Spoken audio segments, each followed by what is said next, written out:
Président Lolo Kyungu, bonjour. Bonjour Paulin.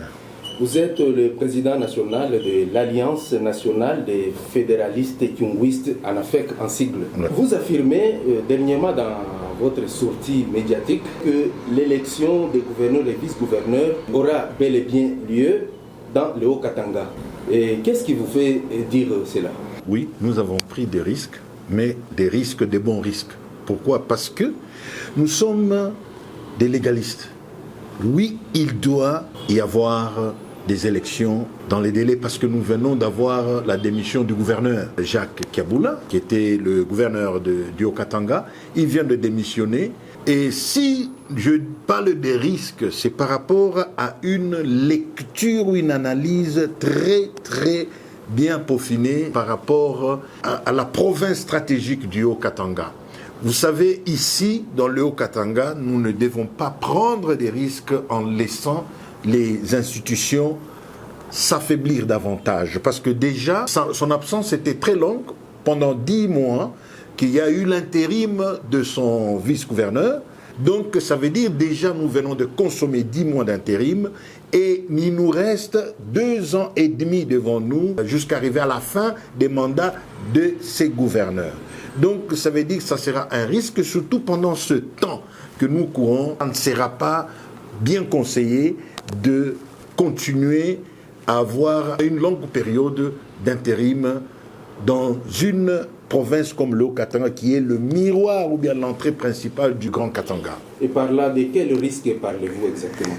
Sécuritaire et surtout aussi, il faut légitimer nos institutions. Parlons de légitimer, ça veut dire ceci.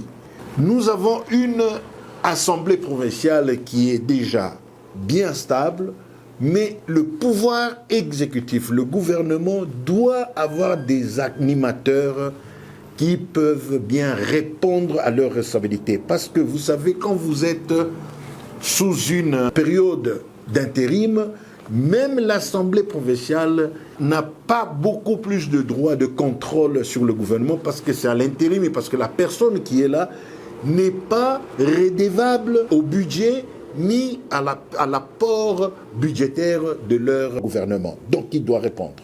Et sans élection, vous considérez les institutions actuelles du Haut-Katanga comme illégitimes et fragiles?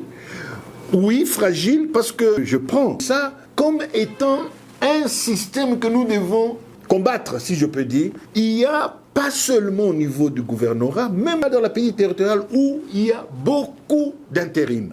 Alors ça crée une sorte de crise légitime, je veux dire. Pourquoi? Parce qu'il n'y a pas d'apport. Et la personne qui est là, intérimaire, ne fournira aucun effort parce qu'il sait que demain ou après-demain, ça va changer.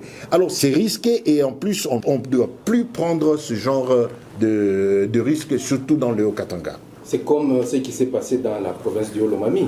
Dans le Haut-Lomami, vous vous rappelez bien, il y avait un gouverneur dans le temps, si je me trompe, c'était le gouverneur Marcel Lengue, qui était sujet d'une motion de défiance à l'Assemblée. Et du coup, le vice-gouverneur, lui aussi, il était invité à Kinshasa à un moment donné. Et à la fin, il a laissé son fauteuil pendant l'intérim à un ministre précédent. Pendant tout ce temps-là, la province du Haut-Lomami a pu gaspiller plus de 3 ans comme ça dans la déchéance, et puis l'autre c'était une motion de déchéance, et l'autre c'était à l'intérim, et ils se sont rendus compte que le développement de cette province était vraiment touché. Il n'y avait plus rien, et c'était un peu trop tard, où nous avons eu à faire pression pour qu'il y ait des élections, et c'est la présidente de l'Assemblée provinciale, l'honorable Isabelle Kalenga, qui est devenue candidate dans le Haut-Lomami, après plus de 3 ans de vide dans le pouvoir exécutif, et ça crée des problèmes et ça crée un vide. C'est ça le risque que nous disons, même sur le plan sécuritaire.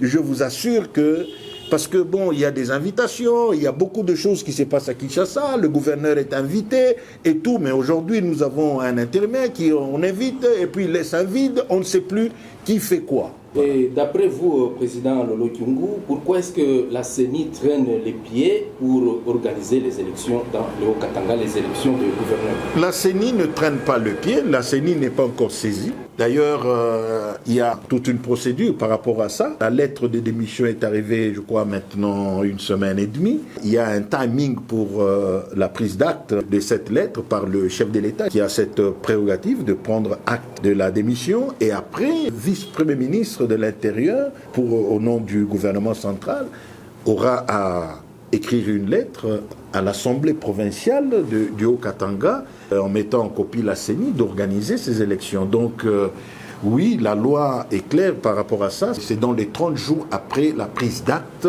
Nous comptons à partir de cette date-là, les 30 jours. Donc si aujourd'hui on nous dit que le chef de l'État a déjà pris acte de la démission du gouverneur Jacques Kaboula, donc ça veut dire nous attendons dans les 30 jours, ça sera sûrement écrit et nous le saurons. La dernière question, est-ce que M. Lolo Kyungu sera candidat gouverneur ou vice-gouverneur du Haut-Katanga si jamais les élections sont organisées? Non, je peux même épeler le nom là, c'est N-O-N. Je ne suis pas candidat ni du gouverneur ou vice-gouverneur ou même ministre, ou peut-être ils vont aller même jusqu'au niveau des tels. Non, je ne suis pas candidat. Pourquoi? Je ne suis pas candidat. Est-ce qu'il faut toujours être candidat ou bien est-ce qu'il faut toujours être gouverneur? Non, il y a encore d'autres choses à faire. Je suis administrateur à la GECAMINE, ça me va. Président Lolo Kyungu, je vous remercie. Merci beaucoup, M. Paulin.